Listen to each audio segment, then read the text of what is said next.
তো গল্পের শুরুতে আমাদেরকে দেখানো হয় যুদ্ধে চায়না 3টি ভাগে বিভক্ত হয়েছে আর সিপাহীদের পেট ভরানোর জন্য খাবারও কমে গিয়েছে, যার জন্য রাজা মজিন নামের একটি দল তৈরি করে। তারা দাফন করা মমির কফিন থেকে সোনা চুরি করে তাদের প্রয়োজন মেটাতে শুরু করে, কিন্তু এই কাজ করার জন্য তাদেরকে একটি বিশেষ রীতি পালন করতে হতো। কফিন খোলার আগে তাদেরকে একটি ক্যান্ডেলকে সব থেকে ছোট কোণায় রেখে অপেক্ষা করতে হতো। যদি এই ক্যান্ডেল নিভে যেত তাহলে মজিনদেরকে সেখানে সেই গুপ্তধন রেখে চলে যেতে হতো, আর তারা যদি এরকমটা না করত তাহলে মমির ভেতরে দুষ্টু আত্মারা তাদেরকে জীবিত বাইরে যেতে দিত না। তো যাই হোক, এরপরে আমরা হু, শার্লি আর ওয়াং নামের 3 জন মজিনকে দেখতে পাই। তারা একটি মমির কফিনে সোনা লুট করতে চলে এসেছে, কিন্তু ওয়াং এর ভুলের কারণে ওই কফিন থেকে তাদের দিকে অনেকগুলো তীর ছুড়তে শুরু করে। ওয়াং যখনই নিচেই পড়তে যায় তখন হু ওয়াংকে বাঁচিয়ে নেয়। তারপর যখন হু একটি কফিন খুলে তখন তার ভিতরে একটি সুন্দরী মেয়েকে শুয়ে থাকতে দেখে। মেয়েটি বছরের পর বছর কফিনের ভেতরে থাকা সত্ত্বেও অবাক করা বিষয় হলো তার মুখ একদমই ফ্রেশ থাকে। তখন শার্লি হুকে বলে ক্যান্ডেল নিভে গিয়েছে, তাই তাড়াতাড়ি করে আমাদেরকে এখান থেকে চলে যেতে হবে।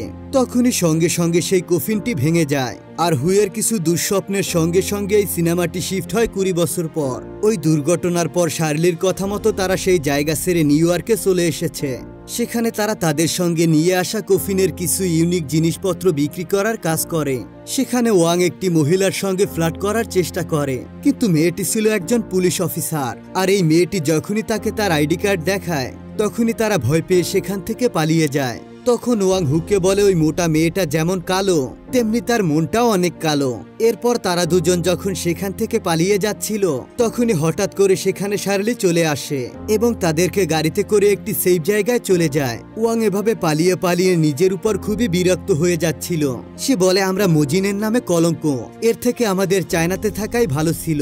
আর এদিকে শার্লি আর হু তারা নিজেদের মধ্যে কথাবার্তা বলছিল, কারণ তারা একে অপরকে খুবই ভালোবাসে, কিন্তু তারা কেউ কাউকে এই কথা বলতে চায় না। তখন শার্লি হুকে বলে এইভাবে আর কতদিন চলবে, চলো এর থেকে তুমি আমাকে নকল নকল বিয়ে করে নাও, তাহলে তুমি আমেরিকার একটা গ্রিন কার্ড পেয়ে যাবে আর তুমি সহজে এখানকার চাকরিও পেয়ে যাবে।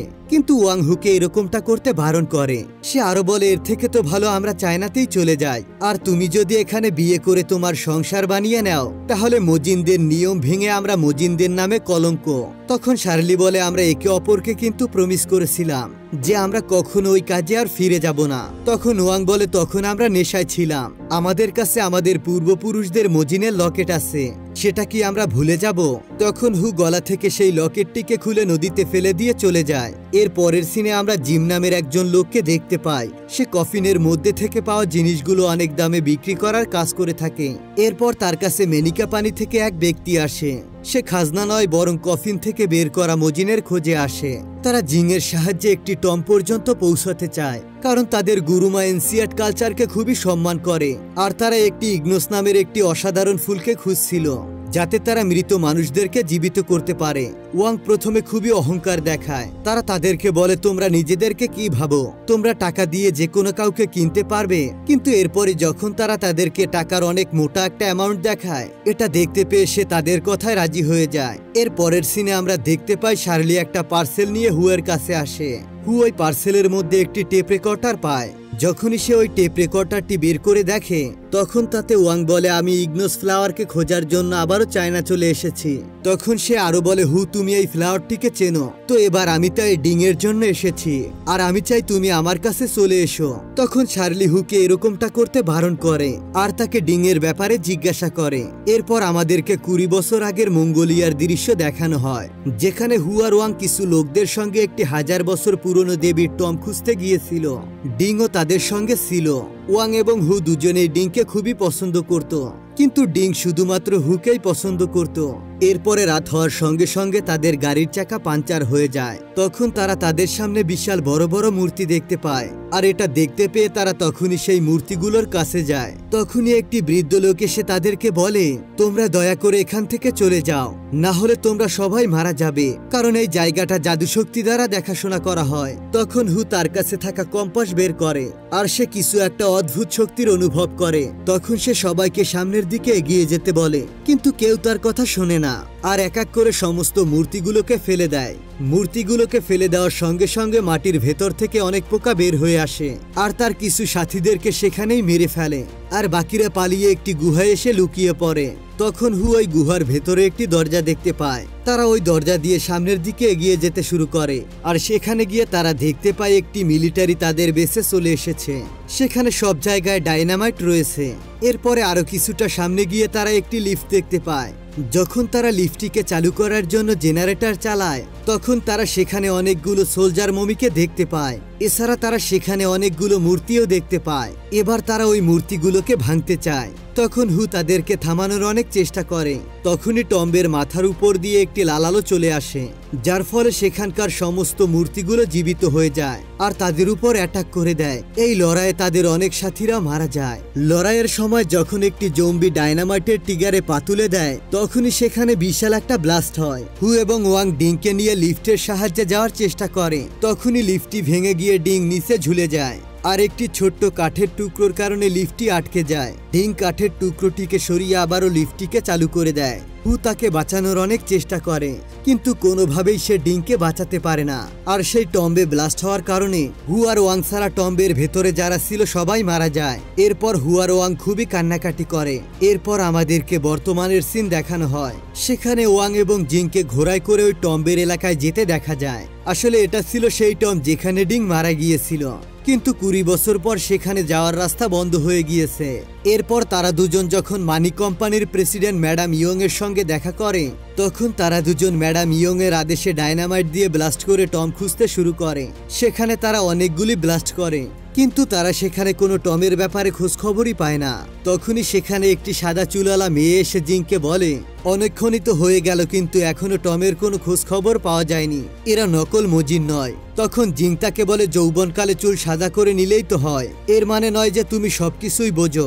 এরপর মেয়েটি জিংকে অ্যাটাক করে দেয়। তারপর ওয়াং এর কিছু পুরনো কথা মনে পড়ে আর সঙ্গে সঙ্গে তারা টম খুঁজে পায়। শার্লি আর হু দুজনে সেখানে পৌঁছে যাবে। ঠিক তখনই গাড়ির ড্রাইভার মাতালের মতো গাড়ি নিয়ে ঘোড়ার সঙ্গে ধাক্কা লাগিয়ে দেয়। তখন হু ওই ঘোড়ার মালিকের কাছ থেকে একটি ঘোড়া নিয়ে সে একাই বেরিয়ে পড়ে আর শার্লি একটা বাইক নিয়ে তার সঙ্গে সঙ্গে যেতে শুরু করে। তখন হু শার্লিকে আসতে বারণ করে কারণ সে আবারও এই ভুল করতে চায় না। সে প্রথমে একবার ডিংকে হারিয়েছে, এবার সে শার্লিকে আর হারাতে চায় না।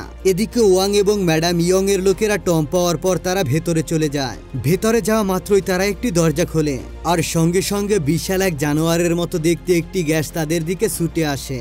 এর ফলে তারা সবাই খুব ভয় পেয়ে যায়। তখন ওয়াং তাদেরকে বলে হিরোগিরি করে কিছুই হবে না, আমাদের সবাইকেই মাথা খাটাতে হবে।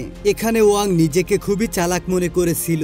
সেখানে সে ঘোড়ার উপরে বসে থাকা একটি গেটকিপারের মমির পাশে একটি ব্যাজ দেখতে পায়। সেটা আসলে ইগনোস ফ্লাওয়ারের কাছে পৌঁছানোর চাবি।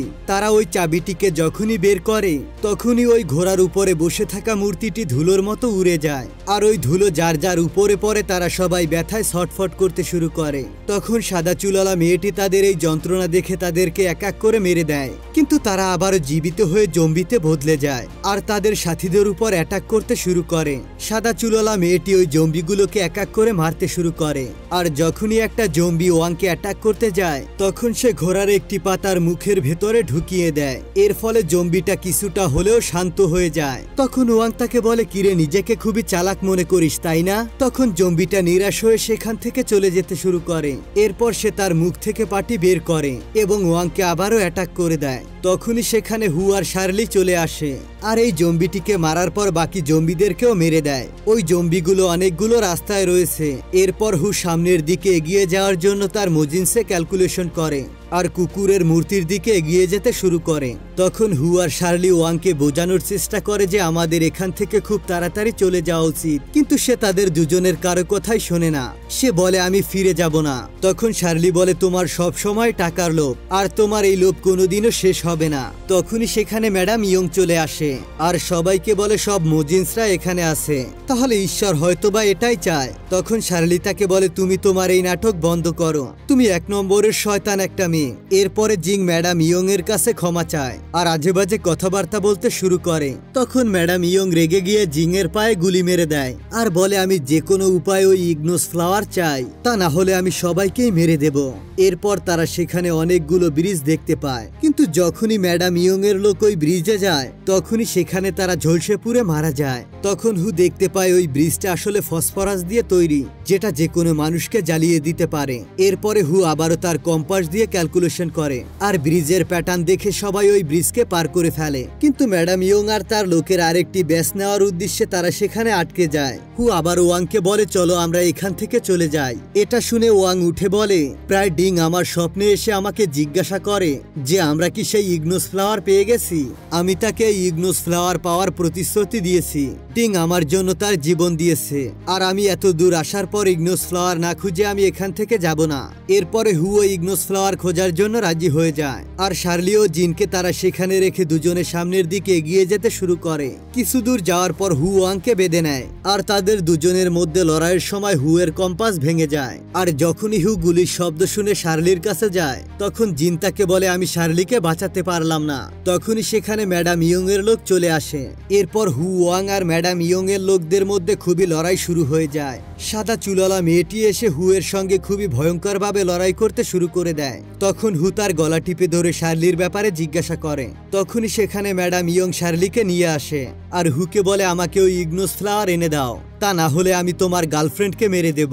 তখন হু বলে আমার কম্পাসটা ভেঙে গিয়েছে, সেজন্যই ফুল আনতে হলে আমাকে আমার গার্লফ্রেন্ডের সাহায্য দরকার। এরপর তারা দুজনে ডাইরেকশন জানার নামে দুজনে সেখান থেকে পালানোর প্ল্যান তৈরি করে।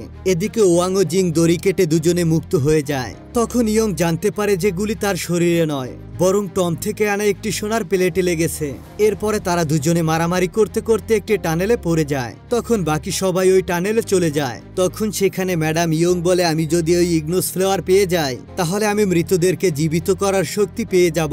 তখন ওয়াং বলে কোনো মৃত মানুষ তোমার হাত দিয়ে জীবিত হতে চাইবে না। তারপর তারা একটি ব্রিজ পার করে এবং ওই ব্রিজের কাছে একটি টমের কাছে পৌঁছে যায় যার ভেতরে একটি মমি শুয়ে রয়েছে। এরপর তিনজন মজিন মোমবাতি জ্বালিয়ে ব্যাস টম লাগিয়ে সেটাকে খোলে।